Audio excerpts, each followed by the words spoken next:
ninafungua malango ya mwezi huu kwa ajili ya maliziano ya kitaifa. Siku ya Jumapili ya tarehe 5 mwezi wa 7 mwaka 2026, wakati wa ibada ya kinabii yenye mlengo wa unabii mzito kuhusu nchi na sadaka ya amani, mpako mafuta wa Bwana MWB James Onea akiwa katika hali ya kuliombea taifa hili alitoa unabii mzito kuhusu kufunguka kwa mlango wa maridhiano ya kitaifa nchini Tanzania. Na haya ndiyo yalikuwa maneno na maombi ya unabii huo. Lakini Baba, katika jina la Yesu mwana wa Mungu, mwana wa Daudi, ninatamka ya kwamba na ya kuwa taifa hili litatulia. Kuta za taifa hili zitatulia. Nyumba ndani ya taifa hili zitastawi. In the name of Jesus. In the name of Jesus. Baba, ninatamka kwa mamlaka na kwa nguvu ya jina la Yesu, tarehe 7 mwezi wa 7 kutakuwa na shwari kuu katika taifa hili.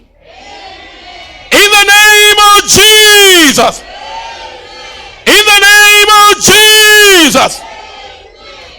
Baba, ninatamka kwa kinywa hiki ambacho kimekuwa registered in heaven and the heavenly places, that in the mighty name of Jesus, mwezi wa 7, Bwana, hakutokuwa na uovu wala umwagaji damu ndani ya taifa hili. Lakini ninatabiri kinyume chake ya kwamba ninafungua malango ya mwezi huu kwa ajili ya maliziano ya kitaifa.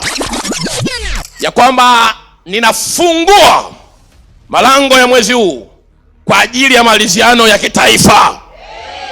In the name of Jesus.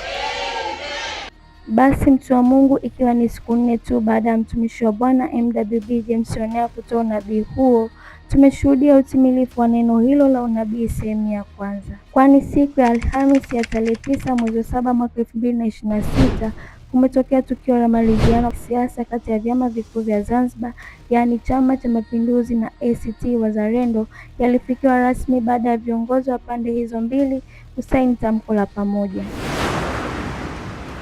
Tamko hilo limesomwa Ikulu Zanzibar na Katibu Mkuu Kiongozi Mansur Amos Kassim mbele ya viongozi wa serikali, viongozi wa dini na wawakilishi wa vyama vya siasa. Katika eneo la utiaji saini kushuhudia hatua hii kwa upande wa Chama cha Mapinduzi.